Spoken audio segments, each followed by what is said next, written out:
Alright, so we're back once again, and today we are featuring none other than the Daring, the British Tier 10 destroyer, probably one of my favourite destroyers in the game to play, and pretty high up there in terms of my favourite ship to play. Now, I haven't been seeing all that many obviously not destroyers in the game recently, but I haven't seen that many Darings, and for such a good ship, and for how good it is, especially when combating other DDs, it's a bit of a surprising phenomenon, because there seems to be a lot of Shimikazes, a lot of Hollands, pretty much a torpedo boat slant on the game as of recently.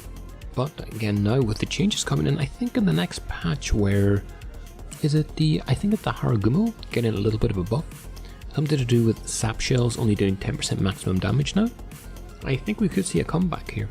So with that being said, I thought, why not showcase the Daring, a really good DD.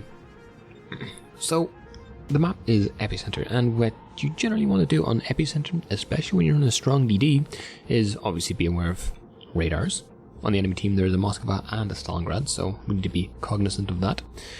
But when you have such a strong DD, especially when the enemy team doesn't, it only has a Gearing, 2 Shimikazes and a Holland, well then what you want to do is control that center area. Because if you control the center, well, you have such a higher probability of winning the game, just because of the fact that if you control the center, you can basically pick which flank you want to go on and help out. That's why center control is so obnoxiously overpowered. Well, not overpowered, it's obviously just a play you make. But with that being said, we are going to push into the middle, and we are going to team up, hopefully with the Grozavoy to an extent. And I think this video is going to really nicely demonstrate how to actually team up with your friendly destroyers and actually help each other out and do a greater amount of damage together than you would as two individual players. So that's the main goal for this. We are going to push in here, and we're hoping to bump into something like a Shimikaze or maybe even a Holland. Ideally it would be a Shima. We do pop the Hydro after we spot out the torpedoes, because that's what you do as a good DD player. And again, we're just waiting. We're using RPF to try and be as effective as possible and hope we spot something. We're going to stop here, cap this out, there's no reason not to, and eventually get some points on the board. Now unfortunately our Holland somehow died in that very weird situation. Again, if you look at where he dies, right here, that's a very strange position for a torpedo boat to be, because ideally, if you're playing something like a Shimikaze or a Holland, you want to be generally wide on the flanks. You want to be, threading those torpedoes across the map this way, not this way, because generally they're not going to hit all that much. Now, this is my first situation here where the Grozavoy and I play together to increase our overall damage output. Obviously, the Grozavoy smokes up here. Obviously, he's spotted, so he wants to get out of danger as quickly as possible. Now at this point I could too smoke up and start shooting at the Shimikaze, and I would probably do a decent amount of damage because the Shima's already spotted. But it's better for me in this situation to not smoke up, keep spotting, and allow the Grozavoy to actually farm him a little bit. That way we'll do greater overall damage, and well, yeah, I think I've said everything I need to say in that situation. We do launch some torpedoes at the Shimikaze, but again, very unlikely they're going to hit. If it's one thing for a Shima, if it's one thing I know about Shimikazes, is that they don't tend to sit in their smoke all that often. They want to be very mobile, keep moving, keep torpedoing, stuff like that. But now we do have control of the center of the map, which is really important. And it's at this point in the game where I decide, okay, there's only two things that are going to push me off the center of this map right now. It's not going to be a Shimikaze, it's not going to be a Holland, and it's not going to be a Gearing. None of those three ships are going to push me off the middle of this cap. The only thing that's going to push me off this cap is going to be either a Moskva radar or a Stalingrad radar. And if you look at the map right now, pardon, clearing my throat. If you look at the map right now, you can see the Moskva's pushing right around, and he has a direct line of fire on me. However, the Stalingrad doesn't. So this means that I only need to be wary of the Moskva. So I can position myself in such a way that if I can completely avoid the Stalingrad, then the only thing I need to be concerned about is the Moskva radar. as we slowly start farming the Thunder. Again, this isn't for taking down the Thunder, it's more just a little bit of a damage farm. That's why we're switching to AP and trying to limit how much you can actually heal up from this. Now at this point I have a little bit of a derp.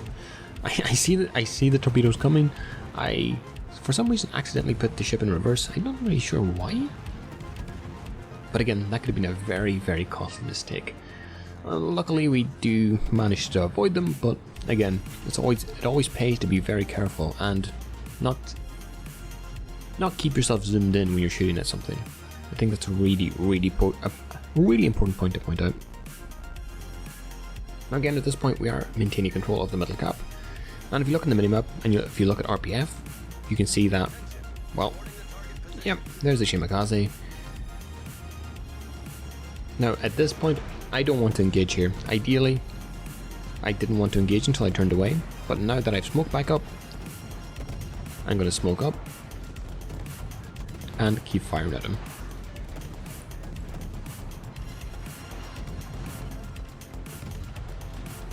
Now at this point here, if you look in the minimap, you can see the Grozavoy right next to me. This is probably, I think I want to say a bad play by the Grozavoy to an extent. Because the Grozavoy, I think, does decide to smoke up here, which loses detection on the Shimakaze, unfortunately. But it doesn't matter all that much, because we do eventually get the kill, which is what we wanted.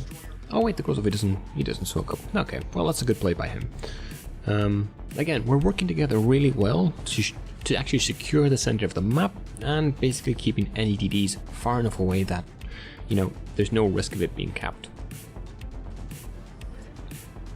Now, I'm not really sure what our left-hand flank is doing, but hopefully they're doing something, at least, you know, creating a distraction at some point. Our left-hand flank, well, our right-hand, well, depends how you're positioned, but the side of the Moskva, the Montana, and the Kurfürst it does seem to be losing quite a bit. But again, that's not our concern in this game. Our concern is to control the center of the map for as long as possible. If we do that objective, then the chances of winning the game is actually pretty high. Because again, the DDs on the map, for some reason, are always drawn to the center cap. But if you're the strongest DD, then you're right to be drawn to it, because you can fight anybody.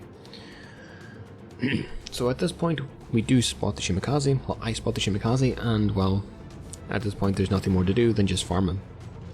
I'm a little bit concerned about the Stalingrad here, but with the Stalingrad's relatively low rate of fire, I'm not all that bothered about, you know, taking one salvo or maybe two salvos from it, if it means that I can kill the Shimakaze. We do experience a little bit of lag here, but, you know, what would it be without a little bit of lag? And, well, the Shimakaze, like a true potato, does ground, and we do take him down. And I do reverse here because I'm very wary of the Stalingrad just turning his guns on me and shooting. So that's why we're reversing here and not accelerating forward. Also, there's a risk of the Shimakaze torps there, which you just don't want to take. Better to save yourself behind a rock and control the cap than just, you know, panic, go full speed and, well, basically die. Now the enemy Yamato does seem to be about to go down, hopefully. That'll be ideal in this situation. It would allow our right-hand flank, well, yeah, our Montana and our Moskva to actually push forward and maybe do something. Again, not that they're doing something already, but maybe be a bit more proactive in the game. Now at this point, somehow, it's still level on DDs, and it is the gearing and the Holland that's left on the map. We do eat some damage from being detected, as the enemy Thunder does decide to go for a YOLO play, which is quite questionable. And I believe, I'm not really sure whose radar that is. I'm thinking it's the Moskva's because it's the only real ship that would be aware that I'm positioned here. But again, completely unsure. Although at that point we do just pass, I think, 12 kilometers from the Stalingrad, and the radar went off, so it's more than likely the Stalingrad radar on second glance.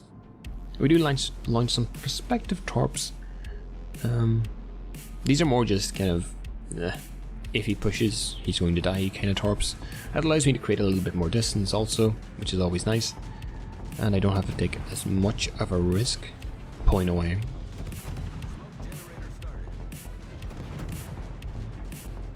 And it's situations where these quick fire smokes are so effective.